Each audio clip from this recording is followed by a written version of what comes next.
Shahbag TSC Suhrawardy উদ্যানের আশেপাশের এলাকা যেন জনসমুদ্র। মার্চ ফর গাজা কর্মসূচিতে ইতিহাসের সাক্ষী হয়েছে বাংলাদেশ। বিশ্বের প্রভাবশালী মুসলিম দেশগুলো ফিলিস্তিনিদের উপর ইসরায়েলের গণহত্যা নিয়ে চুপ থাকলেও জেগে উঠেছে বাংলাদেশের মুসলিমরা।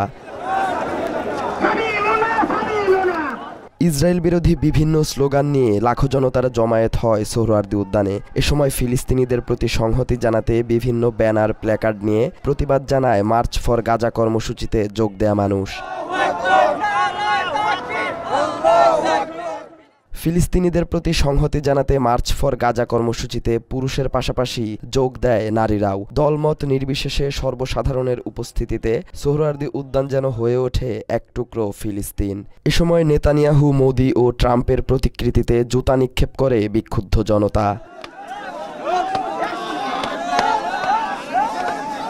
গাজায় নিরীহ মানুষকে নির্বিচারে হত্যায় সমর্থন দেয় আমেরিকা ও ভারত সহ অন্যান্য দেশের প্রতি ঘৃণা প্রকাশ করে প্রতিবাদী জনতা। আজকে আমেরিকা এবং আপনার ইসরায়েলের প্রতি তারা যে বিনা কারণে বিনা অপরাধে গাজায় যে ধ্বংসযজ্ঞ চালাচ্ছে, আমরা চাচ্ছি এখান থেকে সে আমাদের ভাষার ধারা, আমাদের জবাদান ধারা, তোমরা আর যা করেছো এই পর্যন্ত সুন্দর করেছো, আর সামনে দিকে অগ্রসর হয়েও না, তাহলে বিশ্বের মুসলিম এক হয়ে তোমাদেরকে এই ঘৃণার প্রতিবাদ জানাবে। এ সময় আমেরিকা ও ভারতের পণ্য বয়কটের ডাকও দেয় মার্চ ফর গাজা কর্মসূচিতে যোগ দেয়া মানুষ। ইসরায়েলি যত পণ্য রয়েছে সমস্ত পণ্য বয়কট করে ফিলিস্তিনদের পাশে দাঁড়াতে পারি।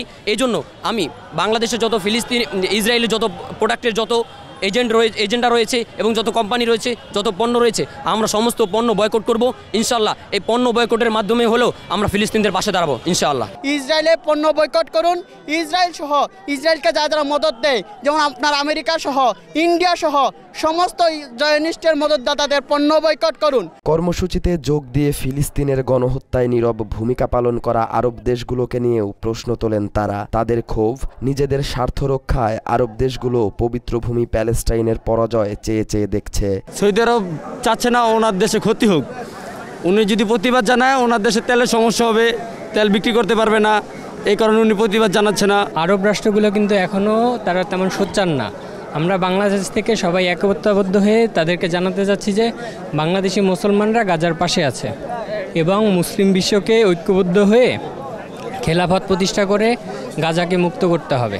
বাংলাদেশ ফিলিস্তিনের পক্ষে জেগে উঠেছে। সব ঝড়ঝাপটা পেরিয়ে ফিলিস্তিনকে প্রকাশ্যে সমর্থন দিয়ে যাবে বাংলাদেশ। বাংলাদেশের পথ দেখে অন্যান্য মুসলিম প্রধান দেশগুলো ফিলিস্তিনের পাশে দাঁড়াবে, সেই আশা ব্যক্ত করেন মার্চ ফর গাজা কর্মসূচিতে যোগ দেয়া মানুষ।